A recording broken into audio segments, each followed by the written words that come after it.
You are a professional transit driver.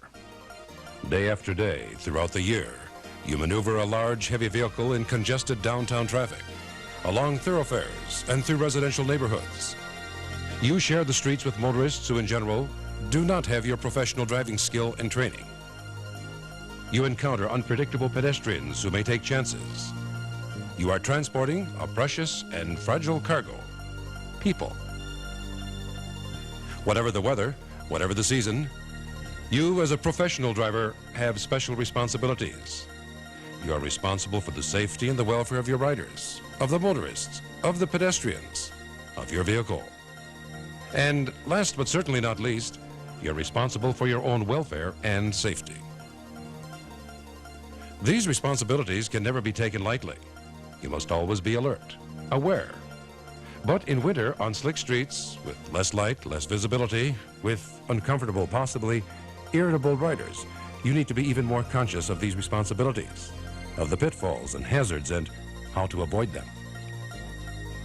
This film is about winter driving, stormy winter driving, driving when you have to be at your best because the conditions that cannot be controlled are at their worst.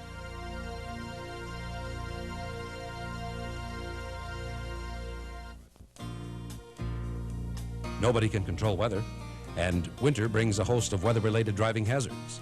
Light snow, which looks like nothing but puts a slippery film on the surface of the street. Heavy snow, which increases the difficulty of controlling your vehicle. Glare ice. Patchy ice, which may catch you unaware. And the visibility problems, early darkness, falling rain, sleet, snow, blowing snow, fogged up windows, melted slush, and road debris kicked up by other vehicles. Changing, fading visibility.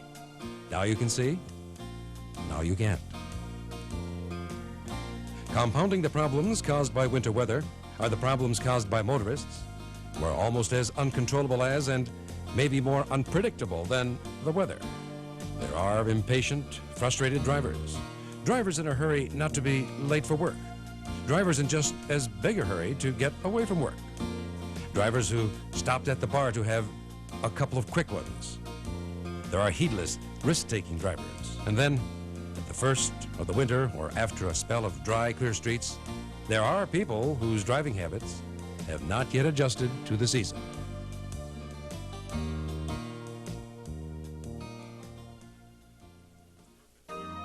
Even the vehicles whose purpose is to improve the driving conditions, the snowplows, the salt and sand spreaders can cause problems for you.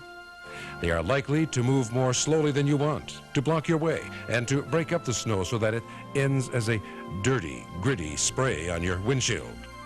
As a professional, you have to be alert for those drivers and vehicles, alert and prepared for defensive action.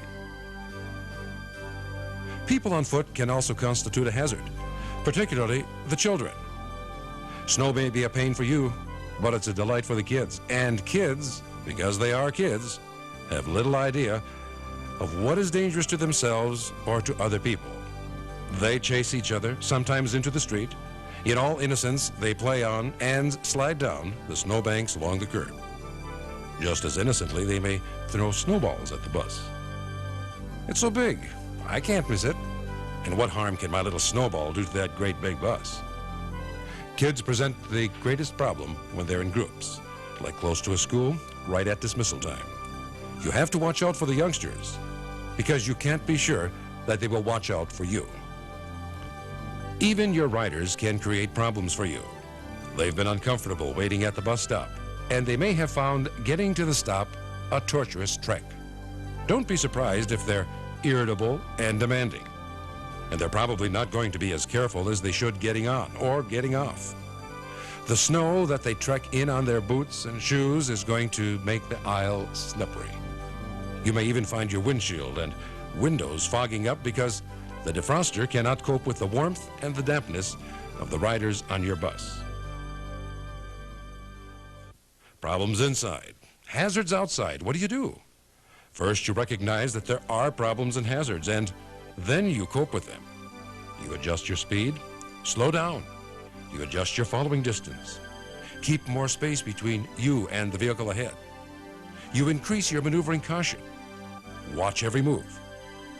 Take nothing for granted. You monitor the physical condition of your bus. Is your windshield fogged up? Can you see through the other bus windows? Are your windshield wipers full of snow? What about your headlights, your brake lights, your mirrors? Are your steps full of snow and debris? Keep your vehicle as safe as you can for you, for your riders, for the other people on the streets. If necessary, stop along the route. Wipe off your lights, your windshield wipers, your mirrors. Scrape off the steps before someone falls. Hey, wait, you may say. Stopping to clean up is going to take time, and I've already got problems trying to keep the schedule. Well, you're right. It is going to take time. But the benefits of stopping to ensure that you, your riders, and your vehicle are safe far exceed what's lost in taking the time. On-time performance is important, but safety is more important. Safety is always the most important thing. And now you're feeling tense? Admit it. You've got stress with a capital S. Dirty grit on the windshield, glare ice under the wheels, a bus that's hard to handle, cars driven by crazies, riders who must have had tacks and vinegar for breakfast and who pop out from behind snowbanks, kids who behave like they want to get killed, lumbering snowplows. Of course you're under stress.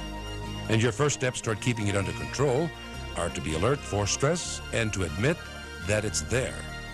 Mental stress and physical stress. Then you make a conscious decision to handle it. Take time at your layover point or at breaks in your route to de-stress yourself. Sit up straight. Rotate your head. Shake your arms. Take several deep breaths. And think beautiful thoughts. Hard? Sure it's hard. But it's well worth the effort. A stormy winter day puts you to the test. It gives you the chance to show you've got what it takes, and you know how it's done. At the end of your shift, you will know that you handle the worst from the weather, the streets, the cars, the people. You did it like the professional that you are, a professional transit driver. You were instrumental in keeping your community moving safely through the storm.